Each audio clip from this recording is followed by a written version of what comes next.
Good afternoon, everyone. Like Jime said, my name is Paulina Bravo, and I'm the academic consultant for Richmond Publishing here in Chile. Thank you so much for joining us this afternoon for this Flip It Over webinar. Like Jime said, again, this is the same session that we did last Thursday. So if you attended last Thursday, maybe it's not necessary for you to stay. So you can leave the room for other teachers to participate too. If you didn't attend last week, well, you're welcome to join us today. So I'm gonna start, I'm gonna hide myself here, hide my face, and then we'll start. I always like to begin my sessions or my workshops with an activity that teachers can do in pairs or in groups or with a hands-on activity. Unfortunately, as we are so far away and we are miles away, we cannot do that. That's why I selected to start with this joke instead. So if you take a look at this joke and this picture here, you will see that there is a teacher that is literally upside down, right? And I'm sure that most of us, at least once, have felt the same way, right? Like we are literally upside down in our classrooms with our students. So that this is just like to get into the mood, get into, you know, into the zone of what we're going to be discussing in this session. And although technology is doing a lot for us in these times, I still like to know who my audience is. So we are going to begin with a quick poll. You will see on your screens 3 questions with 3 alternatives each. You will have to read the questions and select the choice that you relate to the most, okay? There's no right or wrong answers. It's just to select the alternatives you relate to the most. So let me start with this one. Jime, you please let me know if you can see it. We can see it, yeah. You can see it? Fantastic, okay. So here we have the questions. How familiar is the flipped classroom methodology for you? You have to select the alternative you relate to the most. That is number 1. Yes, very familiar. I know something, but it's always good to keep knowledge up to date. Yeah, I am not very familiar with this approach. Number 2, if you can see number 3, you have to scroll down to see and to be able to read all the alternatives. Number 2, how willing are you to innovate? Very willing to do so. A little. Changes can be scary sometimes. Or I prefer working with traditional methods and approaches. And number 3, how do you feel today? I am happy and motivated, a bit tired, or the pandemic is driving me crazy. Be honest, and select the alternative you relate to the most. We will have 1 more minute, so everyone can have the chance to answer this poll, and then we will see, and I will share the results with you.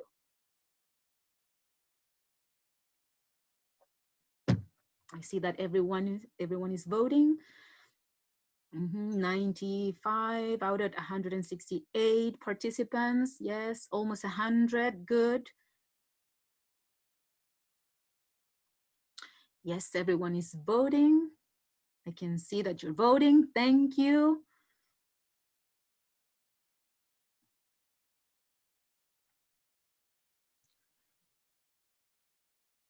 We will have a couple of more seconds.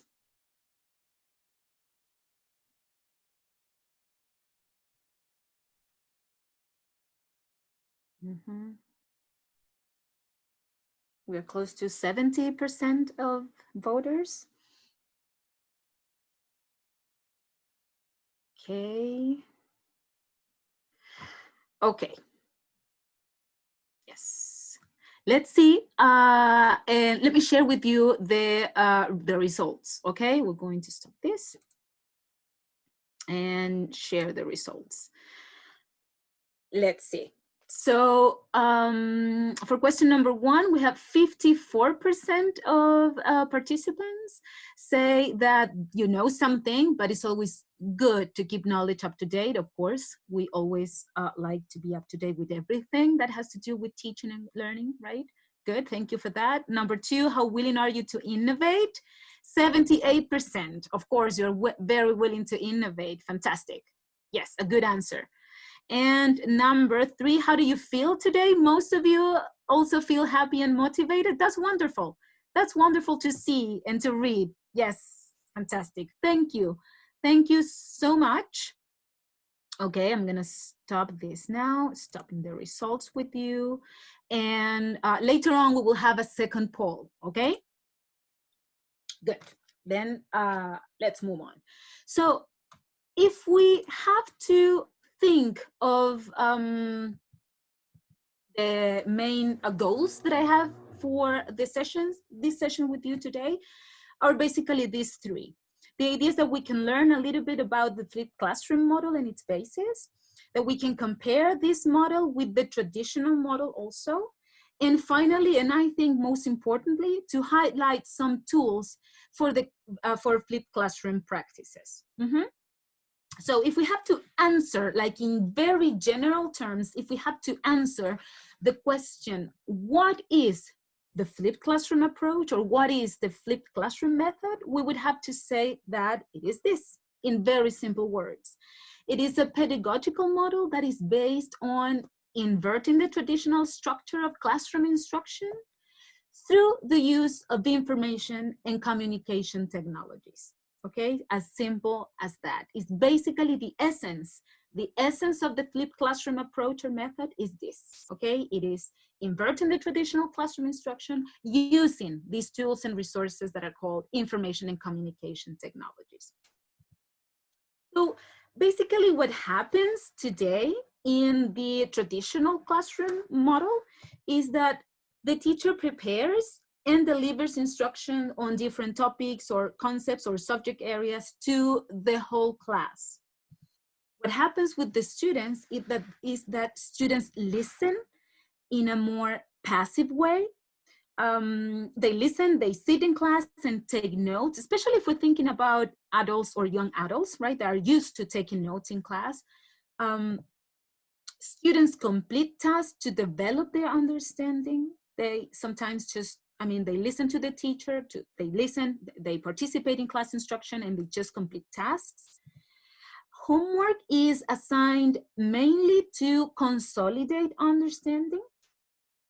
Here in the traditional classroom instruction model, the teacher's role is basically to lead the lesson or just to pass on the knowledge.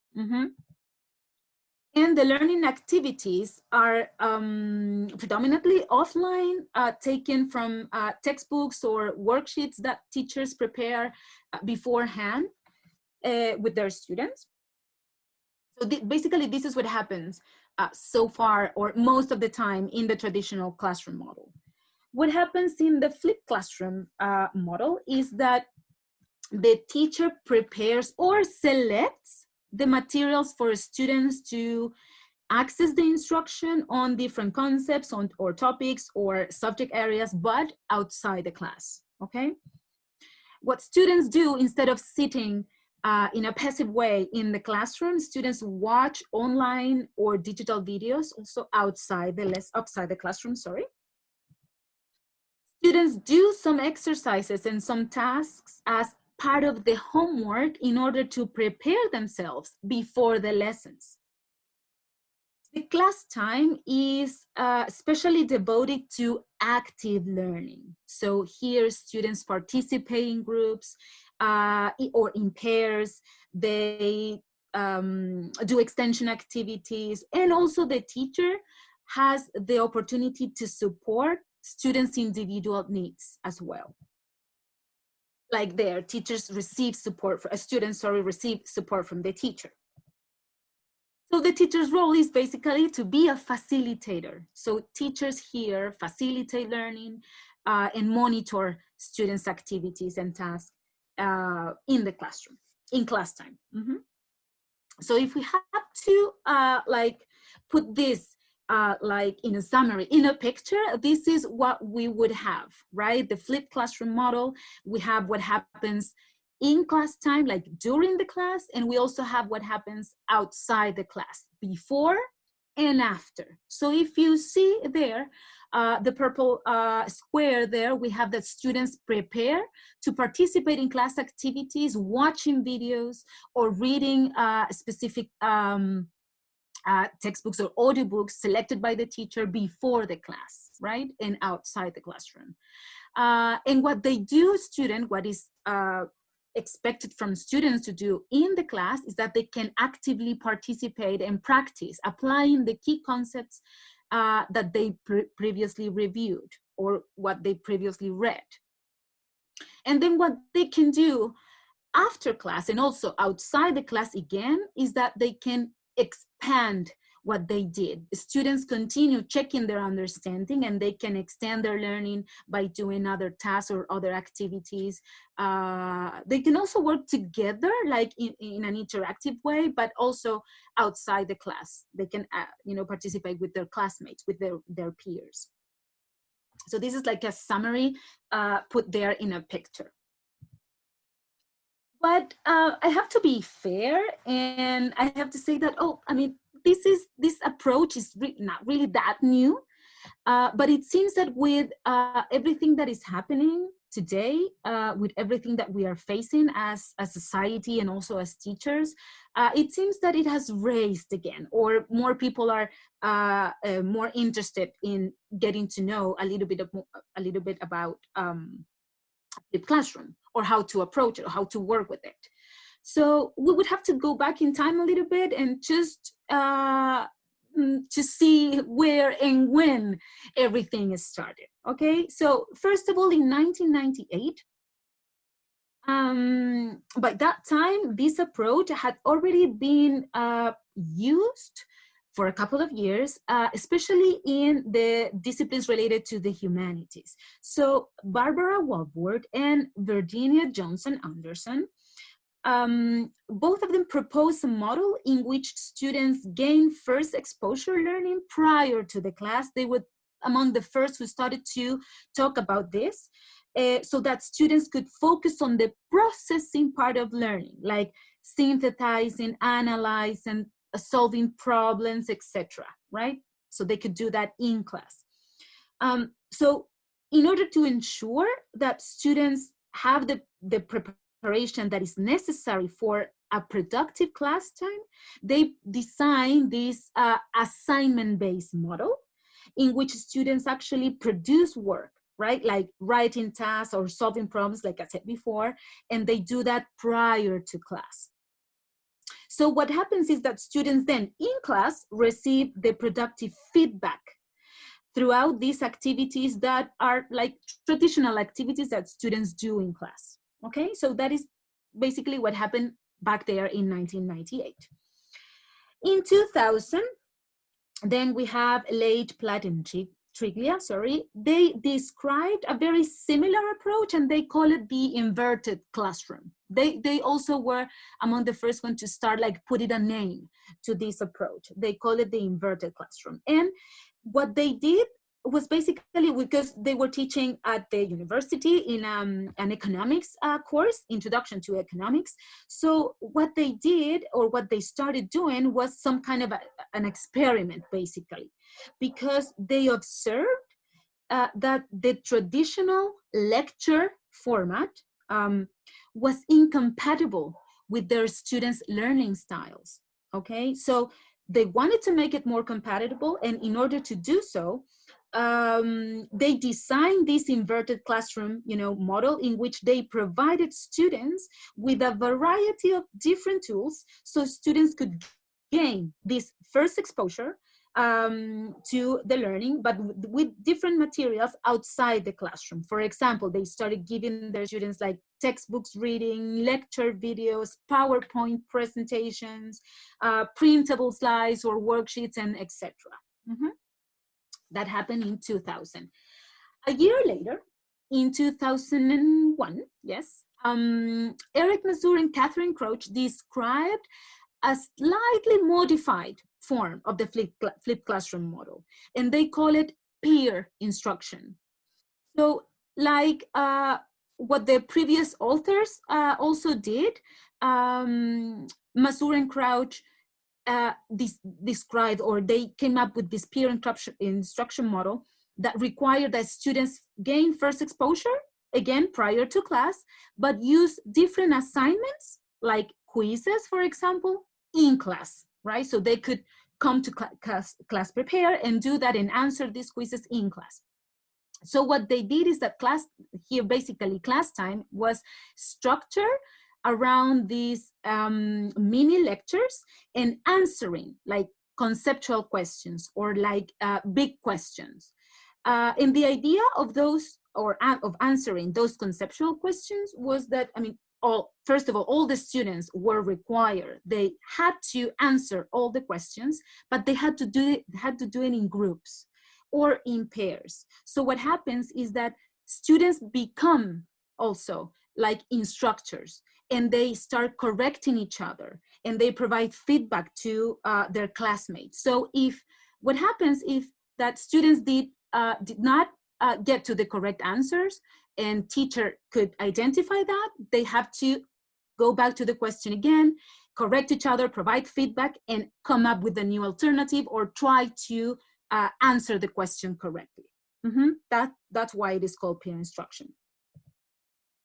And in 2012, Berman and Sams, actually they were also, as the authors already mentioned, they were actually the first one to flip their classrooms. They found out that because they were chemistry teachers, so they found out that their students really wanted them to answer the questions and help them when they didn't understand the course concepts or the subject area or some topics, because they identified that students did not require the same level of support when they were doing activities, when they were teaching, when they were in the instruction period of the lesson.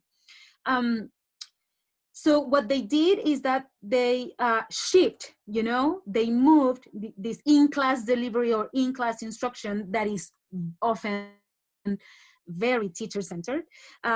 So they moved to having more discussion with the students, more analysis with their students. So both teacher and students, assume more responsibility with this model, or with this kind of flipped classroom.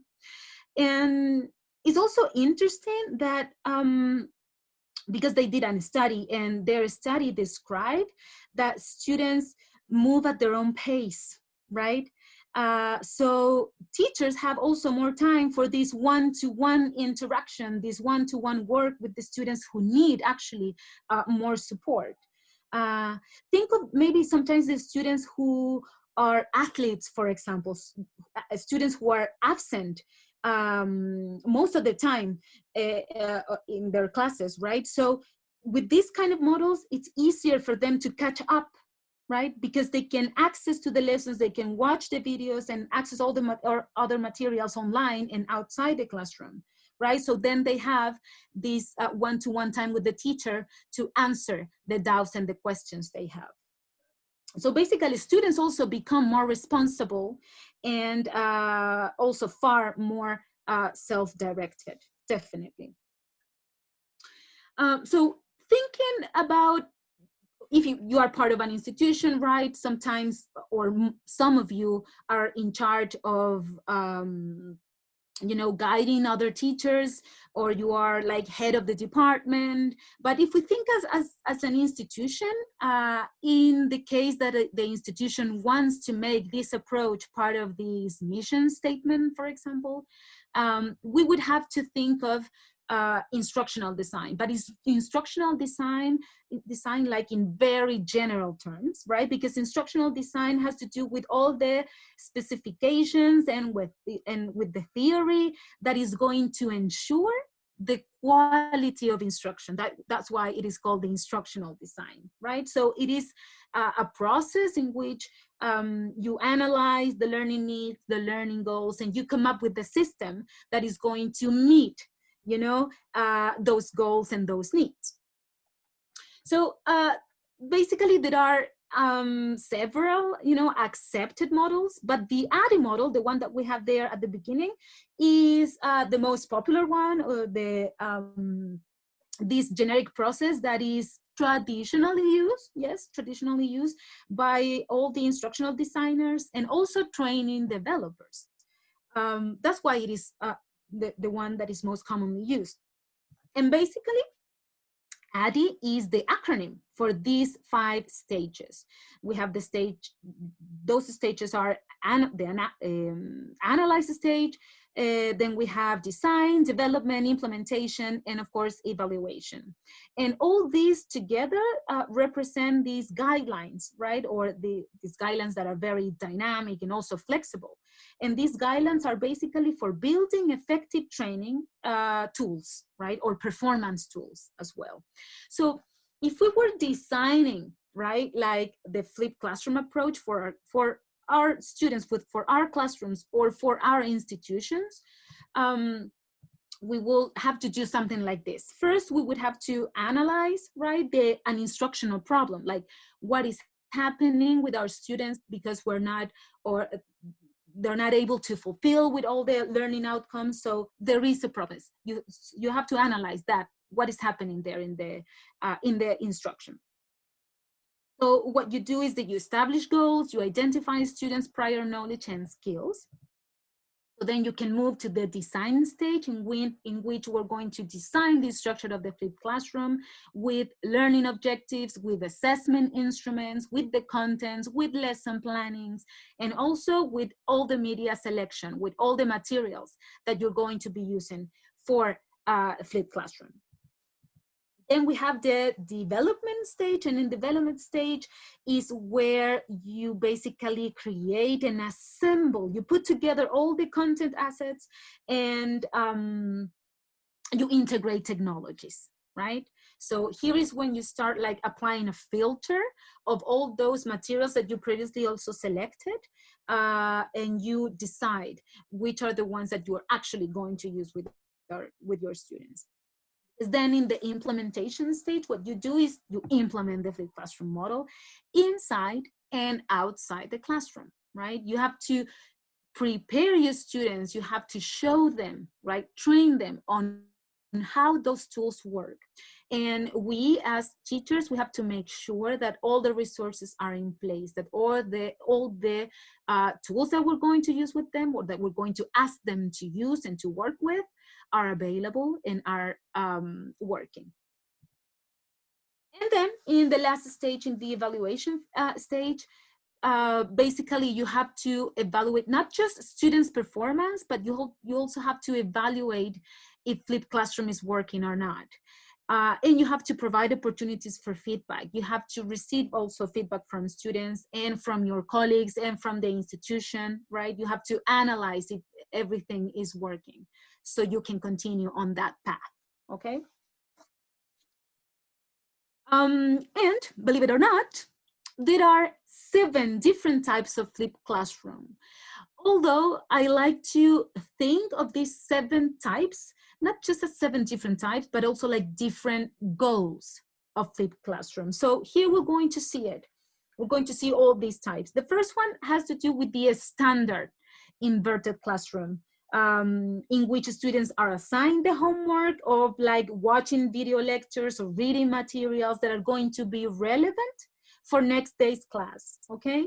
So that then in class, students can practice what they did outside the class and before the class. So that is like the traditional flipped classroom model.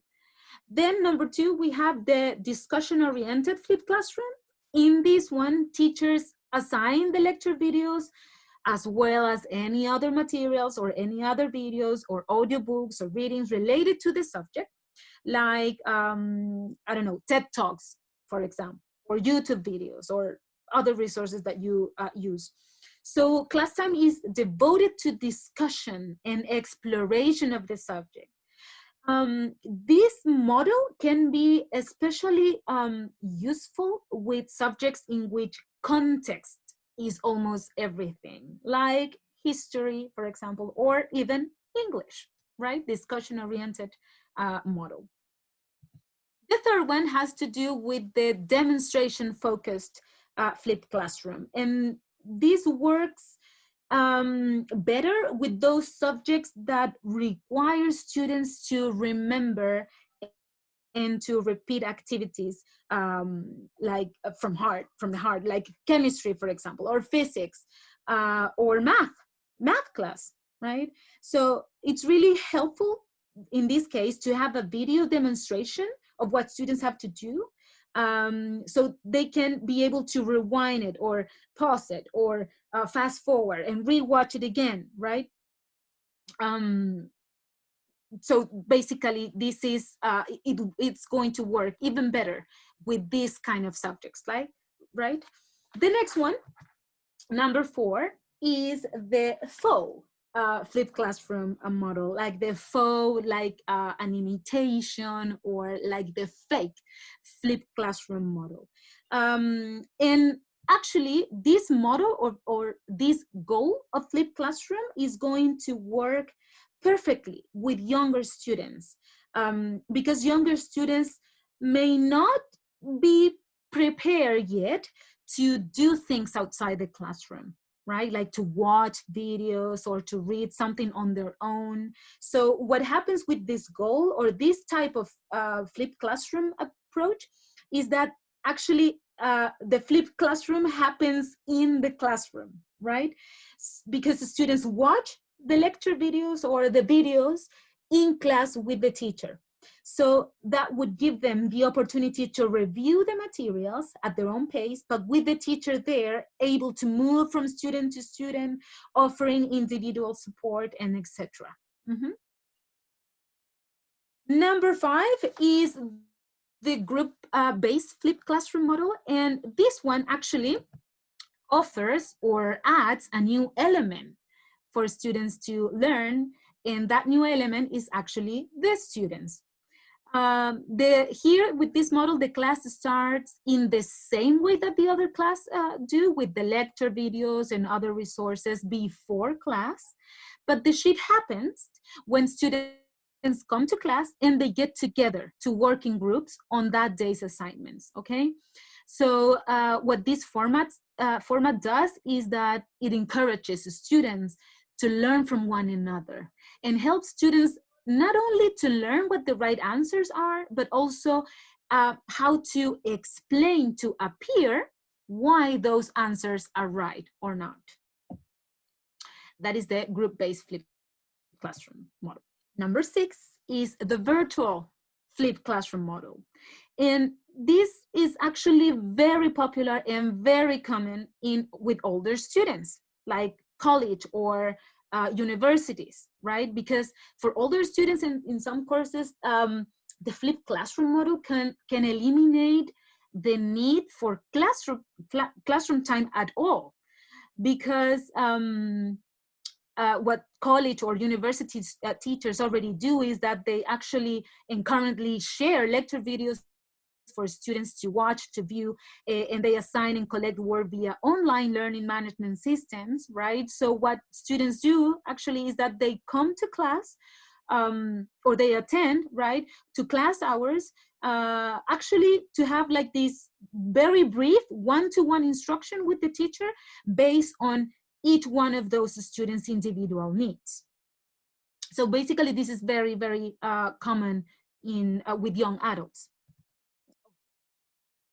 Number 7, we have flipping the teacher.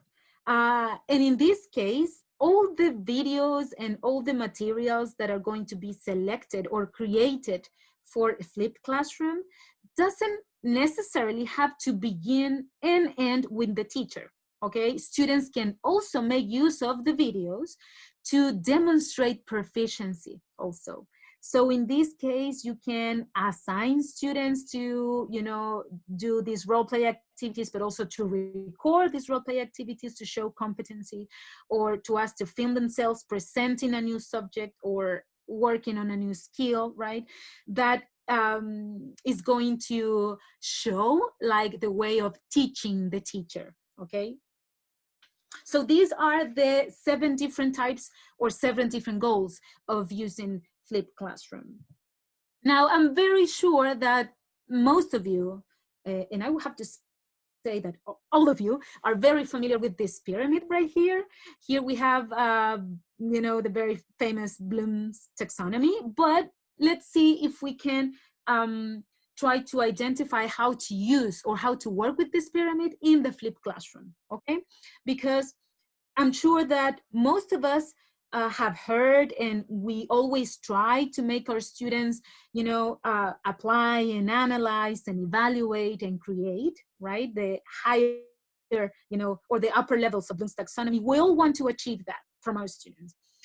And we know that in theory, but sometimes in practice, it gets a little bit complicated.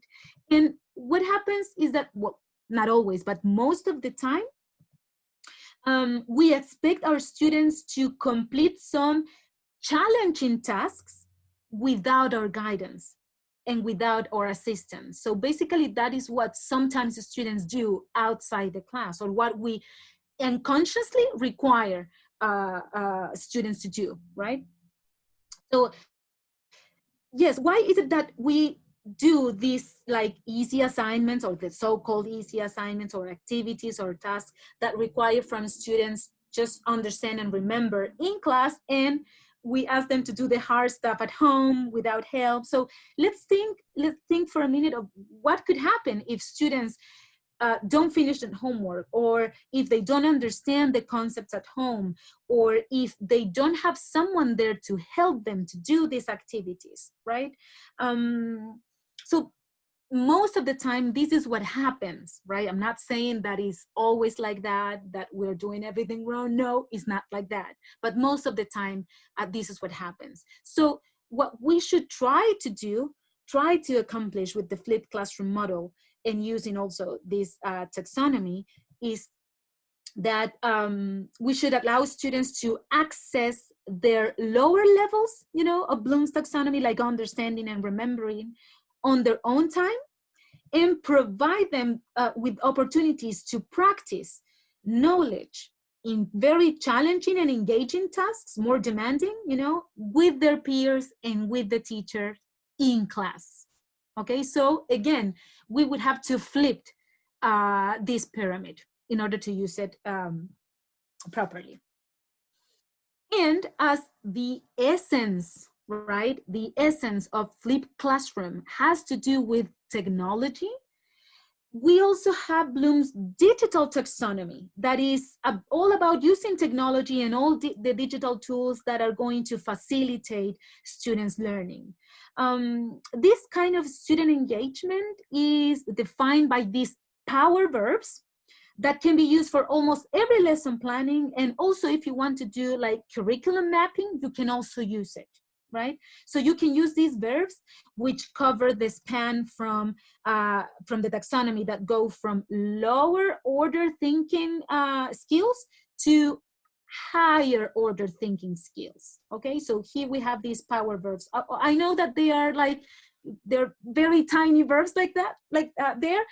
Probably you can't see them all, so I selected just a couple of each category so you can have an idea of these digital verbs in Bloom's taxonomy. For example, for the first one, we have, for remembering, for the remembering stage, networking or Googling. Then we have verbs like tweeting or tagging. Then we have verbs like computing or uploading, right, for the applying level there. Then we have, for analyzing, verbs like advertising or surveying. For the evaluating stage, we have verbs like commenting or posting. And finally, for creating, we have a lot of interesting verbs there, but some of them are like blogging, for example, or podcasting, or video blogging could be also, wiki building, filming, recording could also be some of the other very interesting verbs that we could use to prepare, lessons thinking about using the use of technology. Okay, so we have talked about, or I have talked actually about general terms of the flipped classroom, but why, right? Why should we flip the classroom? Why should we use this approach? And here I have some potential benefits of implementing the flipped classroom model. Basically, because it provides opportunities for reflection for both students and teachers. It can be used to check the most important concepts. It can be used also for clarifying doubts, questions, or mistakes. Now, if we think of what is actually happening, right now, that we are not sure if our students are going to be able to finish the school year, probably we're going to start thinking about how to cover those most important contents or concepts before the school year finishes, right? So with flipped classroom, we could actually be doing that, okay? We could actually be doing that. Another benefit could be that it could help students to review some content. It also fosters peer learning and social interaction. It gives the students the opportunity to work collaboratively through the creation of projects. It teaches the students the sense of becoming more responsible for their own learning process. And it has been proved in some studies that it increases students' commitment. Students actually are more committed with their own process also using the flipped classroom model because they have like more time to work at their own pace. Now that we have seen the benefits, now how to do it, how to teach effectively. These are some of the suggestions that I wanted to share with you.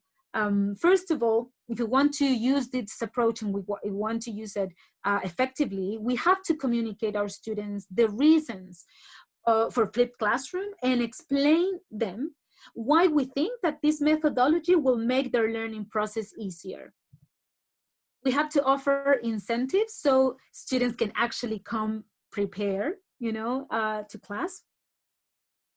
You have to establish clear connections between in-class and outside class activities.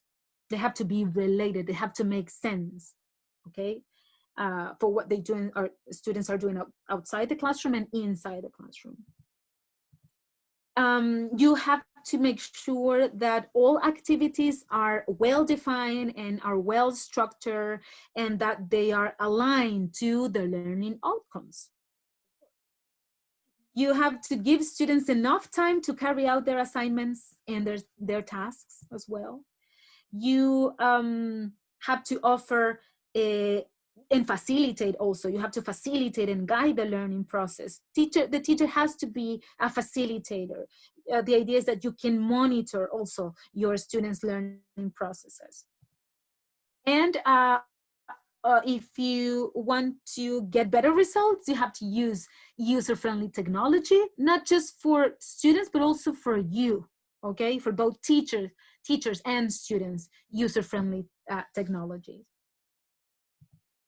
And as it happens with everything that is new, with most of the process or the difficult process of change, there are some challenges, of course. And some of the challenges that might come up if we think of using the flipped classroom approach could be that students may not be prepared depending on their age, their level of maturity, their background also, their current reality. So students might not be yet prepared. So we have to analyze. That's why I mentioned before, like the Addi model, because analyzing is a very, very important part of designing, the flipped classroom instruction model. Selecting or producing all the materials that you want to use with your students require time and effort, okay? So you must have enough time, and put a lot of effort in doing that, right? In selecting or producing the materials for your students. Flipped lessons require preparation and an appropriate combination of the elements that are going to be used inside and outside the classroom. You know what? It does not fit all the contents or subject areas. But in the case of English, it works perfectly. Or it could be a very useful way to approach or teach the subject using flipped classroom model. Students may not understand the importance of the process like immediately, so you have to give them time, right? They have to also process, you know, this new approach or this new way of working. So you cannot expect, you know, results immediately. So give it time. If you want to go with it, if you want to go on that path of the flipped classroom, give them time, okay? And the equipment and access to videos or digital resources may be a problem, okay? The access to digital resources, that is also part of the analysis stage, like think of your students, think of the institution also. It's going to be harder if you don't have the technological resources in the school or outside the school, right? Outside the classroom, thinking in your, you know, your students' reality. If you're in the classroom and you want to work, for example, with the discussion model of the flipped classroom, in which students are required to get in groups and work, if you don't have enough space, there might be some difficulties to work in teams or collaboratively. And as I said before, flipped classroom requires a deep change in the role of both students and teachers, or if you think, you know, bigger in the institution. So you have to be willing to change, okay? And before we move on, now it's time to go to our second poll, okay? So before we move on, you're going to see again, I'm going to share with you a second poll. And in this poll, let me just, okay. The question is, which of the, you will see a list of platforms or management systems, okay?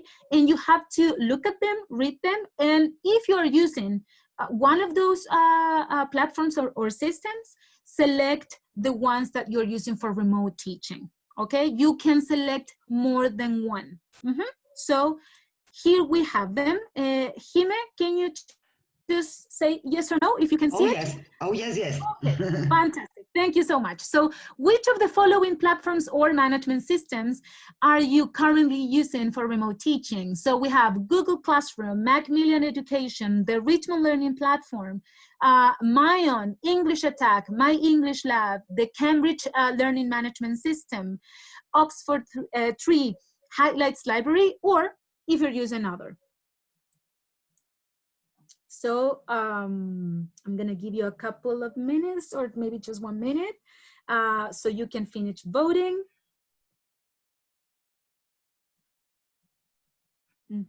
Wow, most of you are currently using Google Classroom. Yes, most of you. Then we have, wow, Richmond Learning Platform, fantastic, fantastic.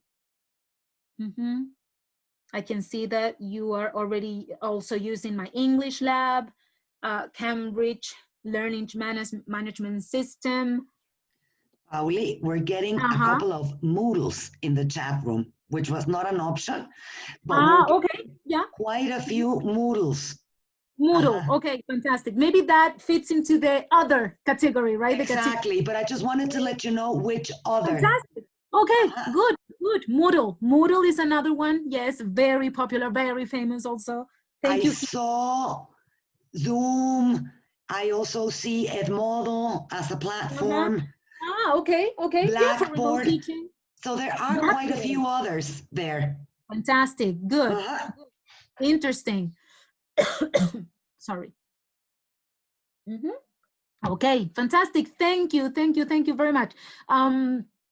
We're going to stop this right now, and I'm going to share with you the results so you can also take a look at the numbers there.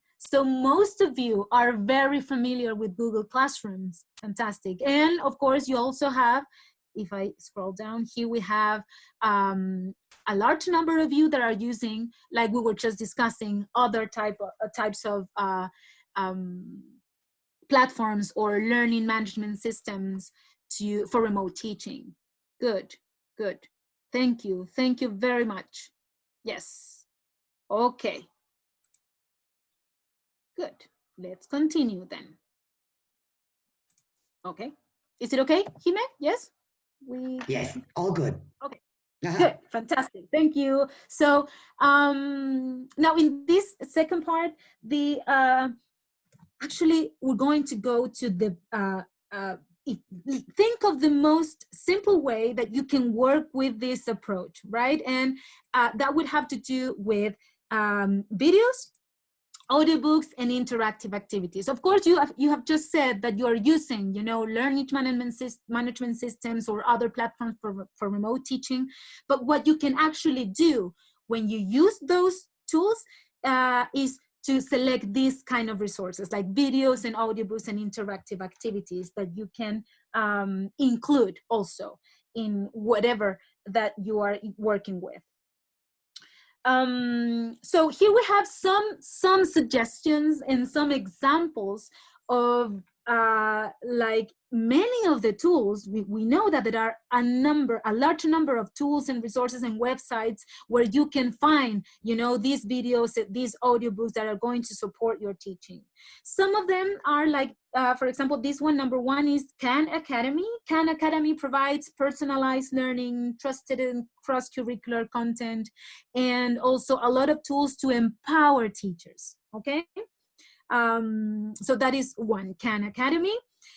Another one, which is a very interesting source of lectures and news, is videolectures.net, which is also supported by UNESCO. So that is also a very interesting source of information if you want to use video lectures or working with news. This one does not, is not necessary to add more information to this one. I'm sure that is very famous and very popular, and most of you are familiar with this, TED Talks, right? And you can see that you have a lot of topics there that go from technology, design, activism, community identity, personal growth, social change, health, and etc. TED Talks. Again, does not, require any further explanation. YouTube videos, I'm sure that all of us have used at least once YouTube videos for our lessons. And our very own, Richmond's very own English Attack, you mentioned it. There were a lot of you there who answered that are currently using English Attack.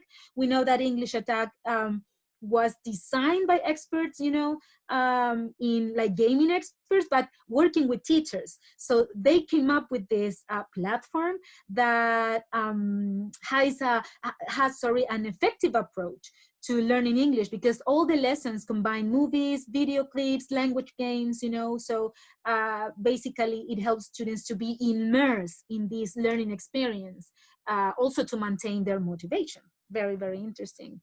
That you can, the ones that are familiar with English Attack, that you can access all those exercises that you see at the bottom there to work with one video booster, with one video.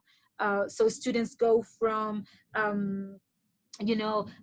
first exposure to vocabulary, and they move to comprehension, to advanced comprehension, practicing grammar, etc. So all those students can work at their own pace and in their own time at home. Teachers can still monitor and track students' progress with English Attack, because teachers can also assign different video booster or photo vocabularies. You can also browse, right? You can apply a filter and select the videos that you really want your students to watch or work with. The same happens with the visual dictionaries. You can browse and you can select the specific topics you want to cover. Or maybe you want to complement your teaching with this, right? Because the visual dictionaries are as some kind of like flashcards, but online. In the school area, you know that you have, you know, the possibility to create your classes, to identify your students and put them in different classes, to assign the activities, also to assign the tests, right? The tests here, of course, are in the format of video boosters, because you want to check what your students' English proficiency levels are. That is what basically you can do with English Attack. The other one is Mayan, and I'm sure that most of you or the ones who are currently working with Mayan are very familiar with it. And we know that we have like two types of working with Mayan, with the Mayan Reader, which is this platform, actually this like literacy environment, right, that gives students access to more than 6,000 digital books, which are matched to students' interests, their grades, their lexile level. And actually students can interact also with the books because they can intervene them with the reading tools, right? They can listen also at the same time they are reading. But most importantly, one of my own like most romantic goals is to foster and promote reading for pleasure, okay? Which is, reading is one of the most important skills. So there you have Mayan. You see there I highlighted, you know, that students can listen and read at the same time. They can work with the tools that you can see on the right side of your screen. You have the dictionary, right? Teachers also have like a classroom area in which they can manage the students, they can assign the groups, the classes, they can create projects.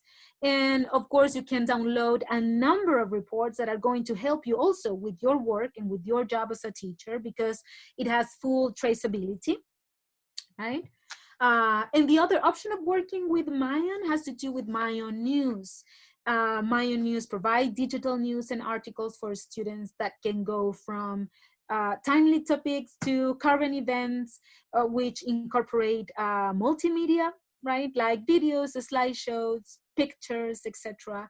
And the topics cover different categories also that can go from space, science, fashion, arts, etc. And teachers, students can access each day's edition, right? This one's from last week, right? Which was Earth Day last week. Every day you can access 5 different articles. All the articles, or especially these ones, the 5 articles that are uploaded each day, come with this teacher guide. So you have like there all the notes for you as a teacher with the recommended grade levels, the word count also, with all the answers for the quizzes that come at the end, also different templates. So it is also very interesting what you can do with Mayan News. Also, the same that happens with the books. With Mayan News, you have the opportunity to listen at the same time that you are reading the article in this case.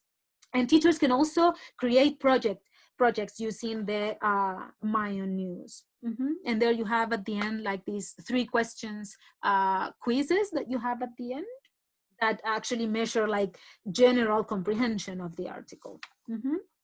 And last but not least, we have our very own virtual learning environment, which is the Richmond Learning Platform that shares some of the characteristics or features of an LMS, but it's not a management system per se, okay?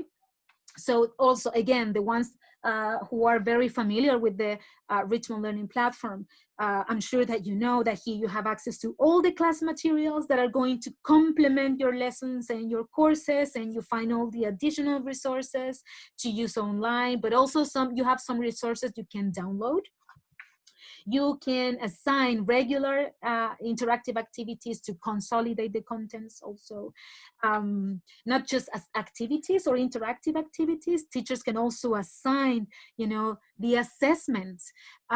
So if we think of, you know, our current situation in which we cannot assess our students, this could be an option to do it, right? If you're working with the Richmond Learning Platform, you can still assess your students and monitor their progress and see how they are doing. The Mark book allows teachers to access, again, the same as Mayan, you have full traceability of your students' progress.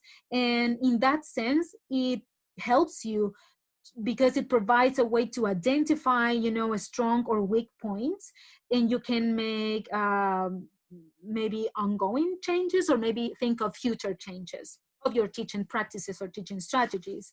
The forum is a way for teachers to interact with students, and basically you can make them hear, you can ask your students to put their thoughts and their reflections and their ideas here. Mm-hmm. And the upload section provides actually one of the perfect tools to share contents with the students. So if you're thinking about using flipped classroom methodology, this could be a good way of doing it, right? This could be a way of interact with your students to share the contents that you're going to assign them to review and to read, and or maybe to watch or to listen before the class. Mm-hmm. So that could be a way of using it, working with flipped classroom through the upload section. But finally, if you need a reliable, source of information in terms of all the learning solutions or softwares or different websites and any other, things available online that are going to help your remote teaching, you can visit this website. That's why I put the link there. If you want, you can take a picture or maybe a screenshot of this if you prefer, so you can have access to the link there. And you can visit, it's supported by UNESCO, so it's reliable. And actually they decided to put a list. They come up with this list of distance learning solutions, especially now in the times of, the pandemic that we are undergoing. So, like, for example, they provided a list of some digital learning management systems, right? Like the ones that you mentioned, you were mentioning. Google Classroom is there, Moodle is there, you see. But also they they have a list of systems built for use on basic mobile phones, for example. Also self-directed learning content, the ones that students can access at their own, on their own time, to work in an autonomous way. And these last three that are very interesting also, like collaboration platforms that support live video communication. In our case, live video, teaching. Like there we have Zoom, Skype, Teams, Hangouts, Meet, etc. Then the next one is tools for teachers to create digital learning content. And finally, there you have an external repository of distance learning solutions. So visit it. If you want to get more information from a reliable source, visit the website provided by UNESCO, and you can definitely find more information there. And well, dear teachers all over the world, this is what I wanted to share with you. This word cloud that I designed basically summarizes some of the main concepts that I wanted to include here in this webinar. So there we have like videos, innovation, technology, instruction, tasks, commitment, responsibility, projects, and so on, and so on, and so on, okay? So I think we are just in time, like one hour, exactly. I was very, very precise. Jime, back to you. Maybe if teachers have comments, or they want to make a suggestion, or just sharing what they think about it, if they liked it, if they're not. Back to you. You're getting lots of thank yous, lots of thanks so much, lots of blessings, lots of thank yous. I think Juli has been helping me address some of the questions that came out through your session. So it's basically lots of thank yous, lots of great ideas, lots of excellence, and So that's basically what we have. Again, Pauli, I want to thank you for having repeated this good. session. We had a full room again. Yes, So, I saw it. I saw it. so 300 teachers. That was yeah, fantastic. Yes. twice. So thank you. Thank you very much for accepting our invitation to repeat the session. Thank you to all the teachers that joined us today. Yes. Just to let you know, for access to the recordings, you have to please contact your local representative, your Richmond representative in your country. They will tell you how you can access the recordings to all our webinars. So lots of thank yous, Paulis, again. Yes, I'm reading some of the messages. Thank you so much. I'm reading that they really liked it. Thank you for repeating the webinar. So helpful. Thank you for participating. Wow, thank you. Oh, I love it. Wow. Thank you. Thank you so much for joining and for participating and for all those beautiful comments that I'm reading. Yes, thank you. Thank you so much.